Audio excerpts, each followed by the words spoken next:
한덕수 대행에 대한 변수도 사실 남아 있습니다.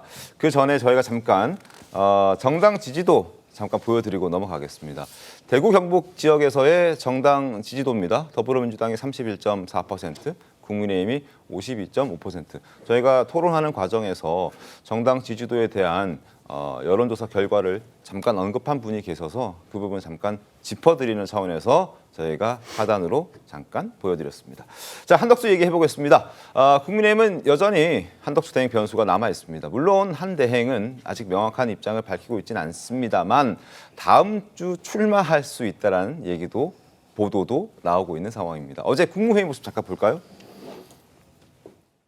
오는 4월 24일 저녁 9시 미국 시간으로 오전 8시 최상목 경제부총리와 안덕근 산업부 장관은 미국 베센트 재무부 장관, 그리어 USTR 대표와 한미 2+2 통상협의를 개최합니다.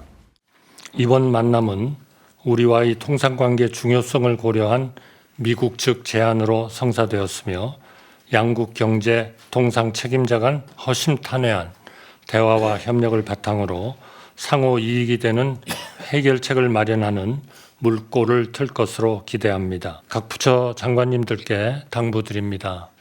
국민의 공복으로서 어떠한 어려움 속에서도 민생과 대한민국의 미래를 위해 단 한순간도 소홀함 없이 혼신의 힘을 다해야 합니다.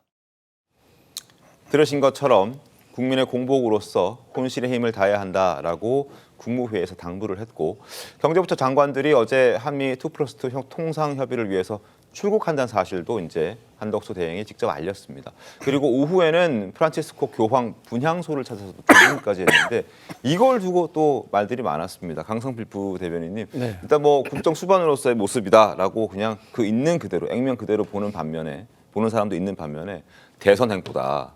이렇게 비판하는 의견들도 있던데 어떻게 보셨습니까? 그러니까 사실 어제 있었던 그 조문은 네? 전 당연한 거라고 생각합니다. 당연한 거다? 예. 하지만 그것까지 의심받고 비난받는 이유는 그 전에 있었던 일정 때문인 거죠. 영호남에 가서 자동차 공장 방문한 것까지 여기도 괜찮았습니다. 네? 하지만 식당에다가 식자재 기부하고 선물하고. 손편지까지 썼어요. 그러니까 원래 그러셨던 분이면은 아무런 문제가 없죠. 그런데 원래 그러지 않았던 분이 손편지까지 썼다는 것. 그러니까 거기에 연장선상으로 한덕수 권한대행이 출신이 호남이다, 전북이다. 이게 또 부각된 거 아니겠습니까? 네. 그거 저도 그런 줄 알았어요. 그랬는데 알고 보니까 또 이분이 공직생활을 오랫동안 하시면서 보여온 행보 중에는 나는 서울이다, 또 전북이다. 뭐 이렇게 입장을 바꾸셨다는 의혹이 제기되고 그런 있기 얘기가 때문에 저는 어제 교황과 관련된 일정은 당연히 권한대행으로서 해야 마땅한 일이지만 그 전에 있었던 행보 때문에 그것까지 같이 의심을 받는 것이다. 저는 그렇게 판단하고 있습니다. 알겠습니다. 자, 국민의힘 측에서는 지금 출마 확률이 90%다. 나올 수밖에 없다. 뭐 이런 분석들이 지금 나오고 있습니다. 박수영 국민의힘 의원의 목소리 한번 들어보시고 이낙연 전 총리의 말까지 한번 확인해 보겠습니다.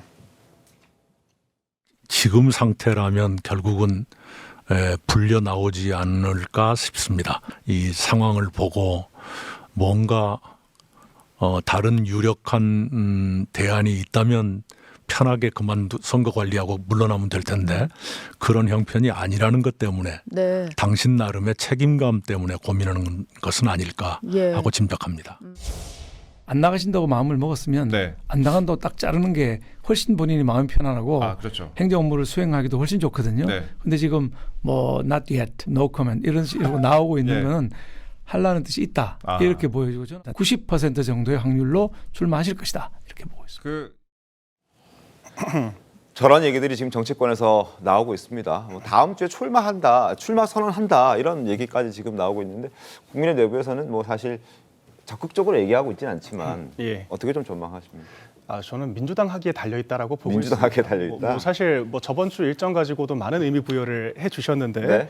사실 한덕수 권한대행 같은 경우에는 지난 저희 잼버리 사고가 났을 때도 직접 화장실 청소까지 하는 그런 모습들이 맞습니다. 연출되기도 했었거든요. 그러니까 굉장히 좀 민생에 가까이서 행보를 하는 모습들이 있었는데 총리 시절에는 뭐 당연한 것으로 받아들이다가 갑자기 정치적으로 이제 이슈가 되니까 정치 행보 아니냐라고 이야기하는 것 자체가 자체가 좀 과도하게 침소봉대하는 해석이다라고 저는 보고 있는데요. 그러니까 지금 민주당이 또다시 탄핵까지 언급하면서 계속해서 압박을 하고 있습니다. 그런데 이거 하나는 확실한 것 같아요. 한덕수 권한대행이 민주당이란 정당에 대해서 상당한 문제의식을 안고 있다. 왜냐하면 지난 3년 동안 총리 역할을 재임을 하면서 정말 수십 건의 이 제2요구를 유도하기 위한 악법들을 또 마주를 했을 것이고요. 또한 30여 차례의 국무위원들 줄탄핵을 직접 또 겪었던 네. 내각의 수장 아니었겠습니까? 그렇기 때문에 민주당이란 정당이 집권했을 때의 그런 문제의식과 어려운 상황에 대해서 누구보다도 절실하게 인식을 하고 있을 거라고 보고, 그렇기 때문에 정말 이 정권이 만약 교체될 것이 임박했을 때는 이 국가적인 결단, 국가를 위한 결단을 할 수도 있겠다. 이제 전 그런 정도의 생각을 하고 있습니다.